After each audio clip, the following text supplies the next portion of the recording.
In the 1980s, Cadillac and Oldsmobile weren't doing so hot. People didn't want to drive them anymore.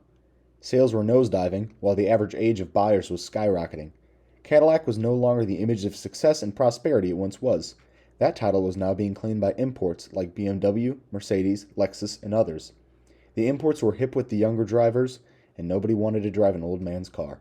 Olds was facing a similar issue. I mean, they literally have old in their name.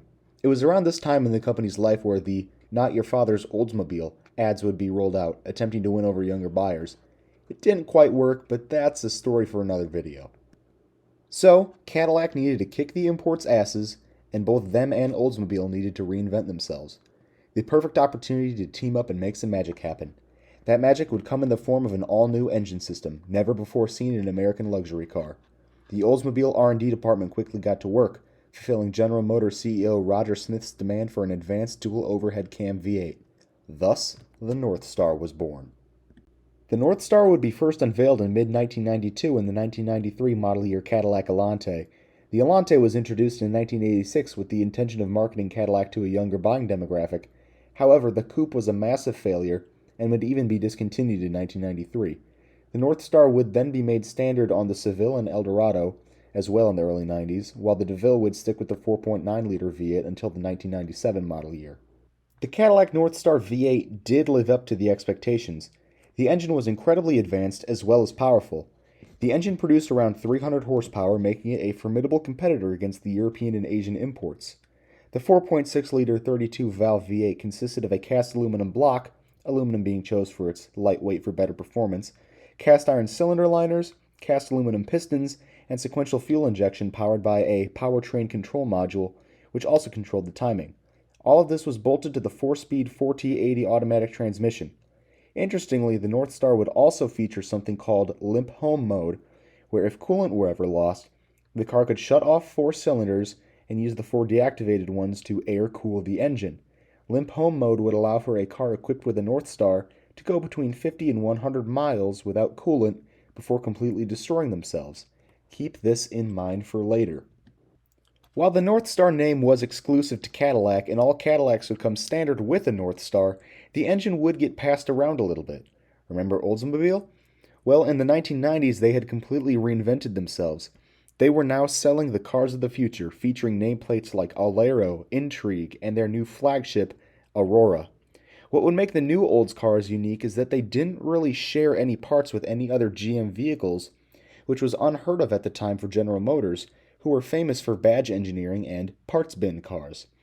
Oldsmobile would get to use a 4-liter version of the V8 they helped design, however they renamed it to Aurora and stuck it in the car of the same name.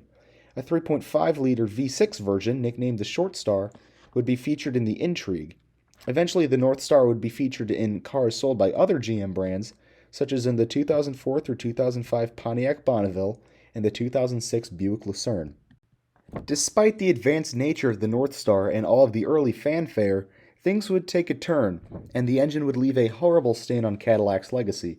The NorthStar was essentially a time bomb on wheels. It wouldn't literally explode, but it might as well have, because these things liked to break. A lot. Most wouldn't make it past 60,000 miles. So what would happen? Violent headbolt failure, that's what would happen. Aluminum is a very light metal. It is very light and it is relatively soft. The genius who designed the engine had the bright idea to give the headbolts really fine threads.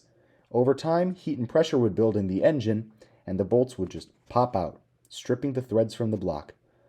This would result in massive coolant leaks in NorthStar engines, and worst case scenario, the heads would now just be sitting on the block, completely unattached.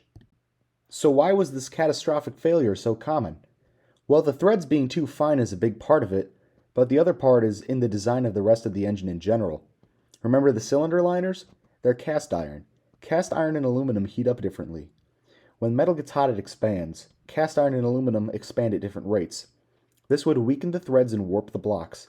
This warping would also lead to oil leaks or simply burning oil. Oil consumption is another common issue with the car. NorthStar was also prone to misfires and timing issues which could cripple the engine, and the complex design made it almost impossible for a simple fix. GM set out to beat the Germans, and they made an engine just as complicated as they would. In order to fix the engine, the car would have to be raised, the front suspension system would have to be removed, and then the engine would have to be dropped from underneath. With the coolant leaks, it brings to mind the limp home feature. Did Cadillac know about the issues and design a slight failsafe in advance? The answer is half yes.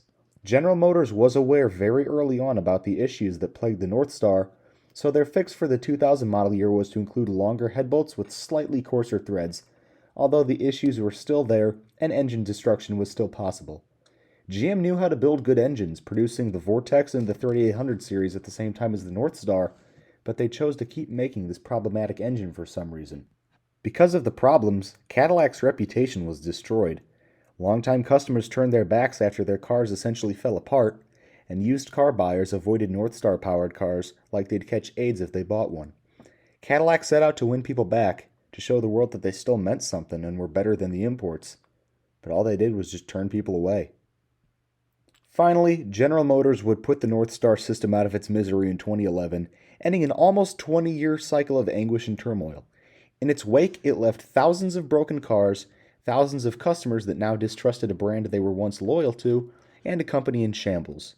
Cadillac kind of saved themselves with their whole art and science look that did bring in younger customers, but they still kept the flawed Northstar for way too long. A lot of people got screwed, and the Northstar became a symbol of the failure of American automotive innovation. People started to treat them as disposable, and that's why you can find 90s Cadillacs for dirt cheap pretty much. The resale values are in the gutter. Despite the flaws, when the Northstar is working, it's a great engine. I drive a car with a Northstar, and it provides a smooth, comfortable ride, and I get pretty decent mileage, which is nice considering all the foreign wars going on at the moment. Is it without issues? No, and I might make a video in the future about my car's weird history of problems, but it's never had the head stud failure. It's a weird example of one that was well taken care of for pretty much all of its life, and my car has made it past the 60,000 mile mark of death, and knock on wood, it stays that way. I'm about to cross 100,000 miles, and I hope and pray that it lasts tens of thousands of miles longer. I plan on driving it for as long as I can because I love that car to death. The Northstar has a bit of a cult following, and there are several things that can be done to increase the longevity of the engine. Several companies, such as Northstar Performance, make aftermarket kits that let you re-drill the head bolts to make them stronger, doing something General Motors should have done right out of the factory. Is the Northstar a bad engine? Yes. If you look at it funny, it'll start pissing coolant all over your driveway. Is it a good engine? Yes, it drives like an absolute dream. It's smooth, agile, and it floats just like a Cadillac should.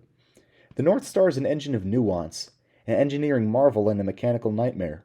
A masterclass of performance when things go right, but an absolute pain in the ass when things go wrong. However, I and many other drivers love our Northstars, and hopefully with proper maintenance and a little spare oil and deck cool for just in case, Northstar-powered Cadillacs will be cruising the streets of America for years to come.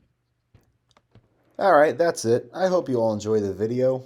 I hope you either learned something or you thought this was funny. I hope you just got something good out of this and that this was a worthy way of spending your precious time. Alright, I'm out of here.